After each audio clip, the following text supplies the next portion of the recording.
Domethënë u ngrit një konspiracion, sigurisht e bën një konspiracion i madh për të futur në zyrën e kryeministrit në atë kohë Sali Berisha dhe për ta vrarë. Mirë, po për fat të mirë që janë mediat, sado që si janë mediat në Shqipëri, domethënë kanë problemet e tyre dhe doli ajo pamja, e famshme domethënë që këta dukeshin që qellonin që përmbysin. Por dhe pastaj çështja tjetër që për mendimin tim. Ose ky pa të kërcënuar edhe para se të bëj demonstrimi Berisha. Para se të bëj. Drejtori Ramës mos guxo ta afrohesh. Po. Se kam snajperat në taras, çu ka qenë fjalë për fjalë. Kaq, po krijuaj një ambient dhe jo vetëm se duhet të themi pse filloi. Po. Filloi për videon e Dritan Priftit për bllokun e famshëm të Ilir Metës dhe në atë periudhë kur u paralajmërua nga që në fakt themi të drejtën sepse kur e krahasoj me këtë unë e përdor si term them për një blok ku ishte shënuar një 700 që nuk u ekzekutua, po vetëm ishte në tentativë, opozita e asaj kohe ngriti popullin ose populli u ngrit.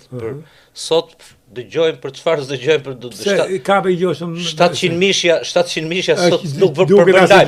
Jo, nuk e bëjmë lajm, po të dalë një zyrtar. Se ka ndodhur kjo? Po kjo ka ndodhur sepse është kapur loja, është kuptuar, është ndier. Është inflacionu politika. Do besoj do ta flasim tek bojkoti i madh i paprecedent.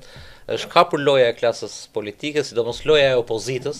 Është kapur loja e opozitës dhe njerëzit tashmë nuk mundet domethënë që të shkojnë dhe të dalin të protestojnë për një lloj opozite e cila është hipokrite në kuptimin që është pasuruar më shumë në opozitë. Nuk ka moral për elitën, po s'ka as moral, ka një hipokrizi që dhe nuk e sheh. Është një unë kam një term që them është një opozitë që gogësin nga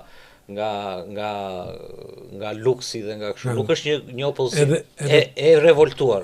Nuk është e urritur. Poli edhe ka një gjë që politikanët shqiptar nuk kanë asnjë lloj frike për ta shfaqur këtë pasuri. Po kjo është gjë. Kjo është një lloj se kudo në botë ka krim, ka kriminal, ka mafje, por marr një profil të ulët.